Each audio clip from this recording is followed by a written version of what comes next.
പണി ഇരന്ന് വാങ്ങിയതാണ് പാലോട് രവി. പാലോട് രവി ഒരു ബ്ലോക്ക് ലെവലുള്ള നേതാവിനോട് ഫോണിൽ വിളിച്ചു പറഞ്ഞു, ഈ പാർട്ടി അടപടലം 3G ആകും, അടപടലം തോറ്റ് തുന്നം പാടും, അടുത്ത മൂന്നാമതും ഇടതുമുന്നണി സർക്കാർ കേരളത്തിൽ അധികാരത്തിൽ വരും, പഞ്ചായത്തിൽ കെട്ടിവെച്ച കാശ് പോലും പല സ്ഥാനാർത്ഥികൾക്കും കിട്ടാത്ത തരത്തിലാവും കോൺഗ്രസിന്റെ പോക്ക്. കാരണം അണികളോട് സംസാരിക്കാൻ മാത്രമല്ല ആളുകളോട്, വോട്ടർമാരോട് സംസാരിക്കാൻ 10% പഞ്ചായത്തുകളിൽ മാത്രമേ ആളുള്ളൂ. ബാക്കി എല്ലാവരും വൈറ്റ് കോളർ ജോബ് പോലെ കതറ്, തെച്ചുമിനിക്ക് കതറും വടിവത്ത ഭാഷയും വടിവത്ത വേഷവും മാത്രം ധരിച്ച് ഇങ്ങനെ ഇളിച്ചു കാണിക്കാൻ മാത്രമേ ആളുള്ളൂ എന്ന തരത്തിൽ വലിയ പരിഹാസ വർഷമാണ് പാലോട് രവി കോൺഗ്രസ് നേതാക്കൾക്കെതിരെ ചൊരിഞ്ഞത് ഈ ബ്ലോക്ക് നേതാവിൻ്റെ അടുത്ത്.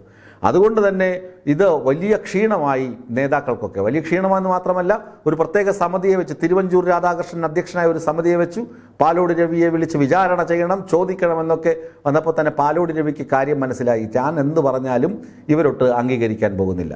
PJ കുര്യനെ അടപടലം ആക്ഷേപിച്ചവരാണല്ലോ. എന്തിന് തരൂര് നല്ല കാര്യങ്ങൾ പറഞ്ഞ് നാടുനീളെ സഞ്ചരിക്കുന്ന തരൂരിനെ പാർട്ടി പരിപാടികളിൽ നിന്ന് പടിയടച്ച് പിണ്ടം വച്ചവരാണല്ലോ. ആ ആളുകൾ എന്നോട് എന്ത് പറയാൻ?